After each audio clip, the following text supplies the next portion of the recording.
বেগুনের জন্য আমরা যে বেসনের গোলাটা গুলি ওইটা অনেক সময় দেখা যায় আপনার বেগুনিটাকে ক্রিস্পি করে না। তো আমি যেভাবে করি সেটা আপনাদের সাথে আজকে শেয়ার করছি। আমি এখানে বেসন নিয়েছি 1 কাপ, চালের গুঁড়া নিয়েছি 1 কাপ, আর দিয়েছি হচ্ছে মরিচ গুঁড়া, ধনিয়া গুঁড়া, জিরা গুঁড়া, হলুদ গুঁড়া, আর স্বাদ মতো লবণ দিবেন। আর এখানে দিয়ে দিচ্ছি হচ্ছে আমি আদা রসুন বাটা, অল্প পরিমাণে দিবেন, অতিরিক্ত না। আমি প্রায় হাফ চা চামচের মতো দিয়েছি, আমি যেটুকু বেসন আর চালের গুঁড়া নিয়েছি তার জন্য। আর সাথে দিয়ে দিচ্ছি হচ্ছে পানি। পানিটা অল্প অল্প করে দিবেন, একবারে অনেক বেশি পরিমাণে পানি দিবেন না। অনেকে এখানে খাবারের সোডা, বেকিং পাউডার ইত্যাদি অ্যাড করেন। আমার মতে ওগুলি কোনো কিছুই দরকার নাই। আপনি এভাবে করে দেখবেন, এটা দীর্ঘক্ষণ মুচমুচে থাকবে, যেহেতু আমরা চালের গুঁড়ো দিয়েছি।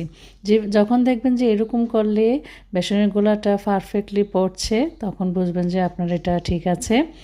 আর এখানে আমি যেহেতু কালো জিরা খুব পছন্দ করি, সেজন্য আমি একটু দিচ্ছি। আপনারা যদি পছন্দ না করেন তাহলে দিবেন না। বাস এটা আপনি 3-4 দিন ফ্রিজে রেখে বানাতে পারবেন বেগুনি, আপনার বারবার গোলার সমস্যা নাই।